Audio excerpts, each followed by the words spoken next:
Épisode de notre feuilleton de la semaine. Aujourd'hui, nous allons rencontrer ce qu'on pourrait appeler un grand illusionniste. Ludovic Lepage est peintre expert en décoration en trompe-l'œil. Christiane Lablancherie et Olivier Flavien l'ont rencontré. Bienvenue dans l'univers de Ludovic Lepage, peintre décorateur depuis 24 ans. Il a fait du trompe-l'œil sa spécialité. Alors là, on est sur du faux bois, mais vous pouvez aussi faire du faux marbre. En fait, vous pouvez faire toutes les matières.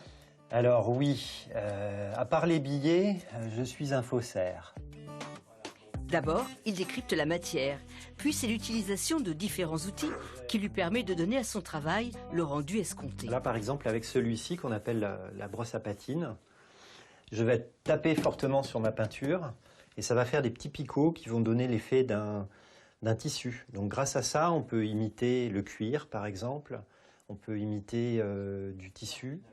Le trompe-l'œil est une combinaison de techniques que Ludovic a dû expérimenter. Une fois qu'on a imité sa matière, on peut lui ajouter des ombres et de la lumière pour créer du volume. Et c'est ainsi qu'on va rentrer dans l'illusion qu'on appelle le trompe-l'œil. Du plus loin qu'il se souvienne, Ludovic a toujours aimé peindre, dessiner. Entre deux chantiers, il trouve toujours le temps de s'adonner à sa nouvelle passion, l'aquarelle. Le vecteur commun que je retrouve dans mes passions, et entre autres dans le trompe-l'œil, c'est la magie. Alors là, c'est quelques-unes de vos réalisations. Alors ça, c'était pour un château où j'ai créé un décor en m'inspirant de l'époque du château. Ça, c'est la pagode rue de Courcelles que j'ai décorée il y a une douzaine d'années, que j'ai refait complètement en termes de patine, de décor peint. Une rosace énorme avec un faux ciel dans un château qu'on voit là. Rosace, ciel peint, cette cliente a donné carte blanche à Ludovic pour décorer le reste de sa maison.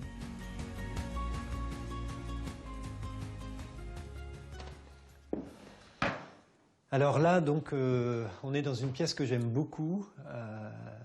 C'est un salon de musique. Et du coup, ce qui va super bien avec la musique, c'est de peindre un arbre avec un dégradé de peinture, un petit peu comme si on était à l'aube. Et cet arbre dépasse la corniche et nous fait nous envoler. Ici, on trouve aussi du faux marbre, des boiseries qui imitent le tissu. Si Ludovic excelle dans l'art du faux, il a cependant un vrai rêve. Celui que j'ai depuis 24 ans, même si j'ai fait des palais, enfin déjà vraiment des grandes demeures ou des châteaux, c'est un palais présidentiel. C'est-à-dire c'est vraiment voilà, le gros chantier. De l'appartement de la Calas à la décoration de la résidence d'un Émirati, l'artiste a encore plein de projets dans ses cartons. Et dans le regard, une lueur qui ne ment pas. Ludovic s'amuse et il a bien l'intention de continuer encore longtemps.